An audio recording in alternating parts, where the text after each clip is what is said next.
In many patriarchal societies and tribal societies, fathers are usually known by their sons, but I'm one of the few fathers who is known by his daughter, and I'm proud of it.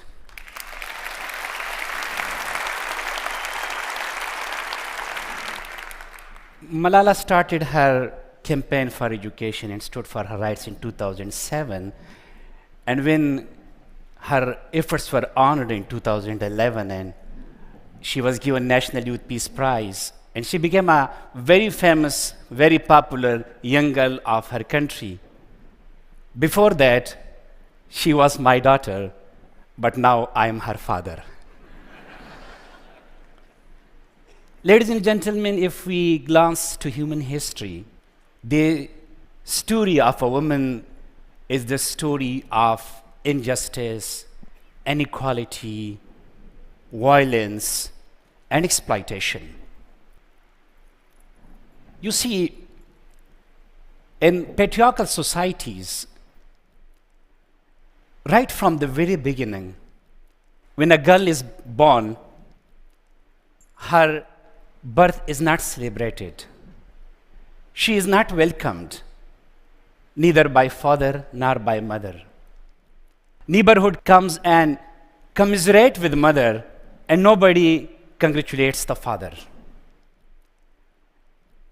And a mother is very uncomfortable for having a girl child. When she gives birth to the first girl child, first daughter, she is sad. When she gives birth to the second daughter, she is shocked. And in the expectation of a son, when she gives birth to a third daughter, she feels guilty like a criminal. Not only the mother suffers, but the daughter, the newly born daughter, when she grows old, she suffers too. At the age of 5, while she should be going to school, she stays at home and her brothers are admitted in a school. Until the age of 12, somehow she has a good life. She can have fun, she can play with her friends in the streets, and she can move around in the streets like a butterfly. But when she enters her teens, when she becomes 13 years old, she is forbidden to go out of her home without a male escort. She is confined under the 4 walls of her home. She is no more a free individual. She becomes the so-called honor of her father and of her brothers and of her family. And if she transgresses the code of that so-called honor, even she could be killed. And it's also interesting that this so-called code of honor, it does not only affect the life of a girl, it also affects the life of the male members of the family. I know a family of 7 sisters and 1 brother. And that one brother, he has migrated to the Gulf countries to earn living for his 7 sisters and parents. Because he thinks that it will be humiliating if his 7 sisters learn a skill and they go out of home and earn some livelihood. So this brother, he sacrifices the joys of his life and the happiness of his sisters at the altar of so-called honor. And there is one more norm of the patriarchal societies that is called obedience. A good girl is supposed to be very quiet, very humble, and very submissive. It is the criteria, and the role model good girl should be very quiet. She is supposed to be silent, and she is supposed to accept the decisions of her father and mother and the decisions of elders if even she does not like. If she is married to a man she doesn't like, or if she is married to an old man, she has to accept because she does not want to be dubbed as disobedient. If she is married very early, she has to accept, otherwise she would be called disobedient. And what happens at the end? In the words of a poetess, she is wedded, bedded, and then she gives birth to more sons and daughters. And it is the irony of situation that this mother, she teaches the same lesson of obedience to her daughter and the same lesson of honor to her sons. And this vicious cycle goes on, goes on. Ladies and gentlemen, this plight of millions of women could be changed if we think differently, if women and men think differently. If men and women in the tribal and patriarchal societies in the developing countries, if they can break few norms of family and society, if they can abolish the discriminatory laws of the systems in their states, which go against the basic human rights of the women. Dear brothers and sisters, when Malala was born, and for the first time, believe me, I don't like newborn children, to be honest. But when I went and I looked into her eyes, believe me, I got extremely honored. And long before she was born, I thought about her name, and I was fascinated with a heroic, legendary freedom fighter in Afghanistan. Her name was Malala of Mewand. And I named my daughter after her. Few days after Malala was born, my daughter was born, my cousin came to, and it was a coincidence. He came to my home and he brought a family tree of Yousafzai family. And when I looked at the family tree, it traced back to 300 years of our ancestors. But when I looked, all were men. And I picked my pen, drew a line from my name, and wrote Malala. And when she grew old, when she was 4.5 years old, I admitted her in my school. You will be asking that, why should I mention about the admission of a girl in a school?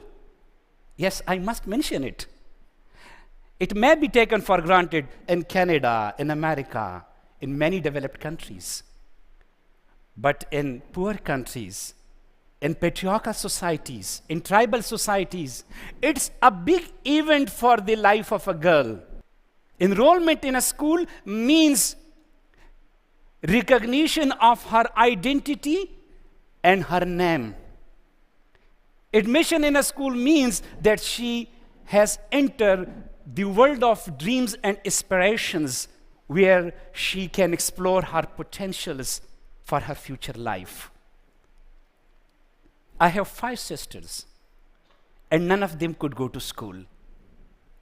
And you will astonish, when I was filling, 2 weeks before, when I was filling the Canadian visa form, and I was filling the family part of the form, I could not recall the surnames of some of my sisters.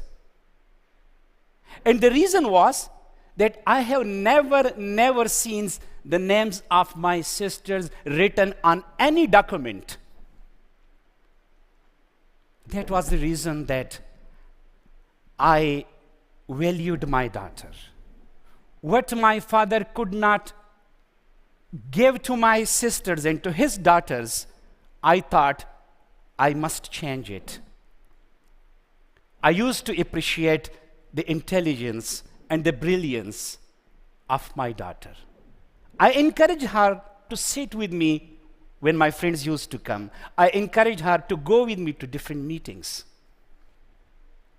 And all these good values I tried to inculcate in her personality. And this was not only only Malala. I imparted all these good values to my school, girl students and boy students as well. I used education for emancipation. I taught my girl student to unlearn the lesson of obedience. I taught my boy student to unlearn the lesson of so-called pseudo honor.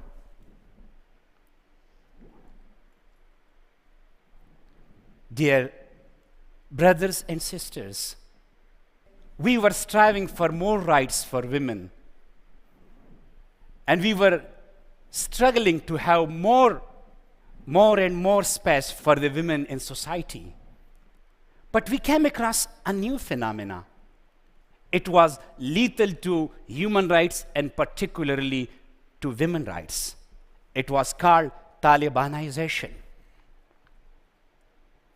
It means a complete negation of women participation in all political, economical, and social activities.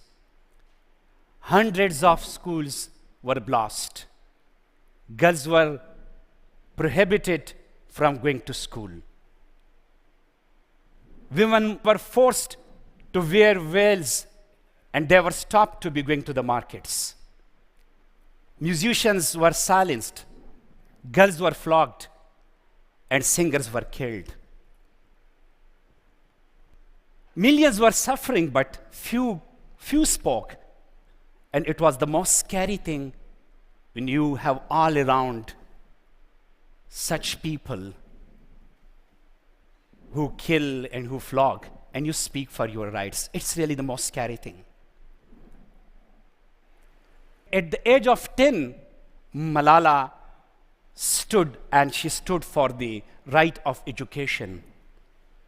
She wrote a diary for the BBC blog. She volunteered herself for the New York Times documentaries. And she spoke from every platform she could. And her voice was the most powerful voice. It spread like a crescendo all around the world. And that was the reason that Taliban could not tolerate her campaign. And on 9 October 2012, she was shot on the head at point blank range. It was a doomsday for my family and for me. The world turned into a big black hole. While my daughter was on the verge of life and death, I whispered into the ears of my wife, should I be blamed for what happened to my daughter and to your daughter? And she abruptly told me, please don't blame yourself. You stood for the right cause. You put your life at stake for the cause of truth, for the cause of peace, and for the cause of education. And your daughter is inspired from you, and she joined you. You both were on the right path, and God will protect her. These few words meant a lot to me, and I didn't ask this question again. When Malala was in the hospital, and she was going through the severe pains, and she had severe headaches because her facial nerve was cut down. I used to see a dark shadow spreading on the face of my wife. But my daughter never complained. She used to tell us, I'm fine with my crooked smile and with my numbness in face. I'll be okay, please, don't worry. She was a solace for us, and she consoled us. Dear brothers and sisters, we learned from her how to be resilient in the most difficult times. And I'm glad to share with you that despite being an icon for the rights of children and women, she is like any 16-year-old girls. She cries when her homework is incomplete. She quarrels with her brothers, and I'm very happy for that. People ask me, what special is in my mentorship which has made Malala so bold and so courageous and so vocal and poised? I tell them, don't ask me what I did. Ask me what I did not do. I did not clip her wings, and that's all. Thank you very much.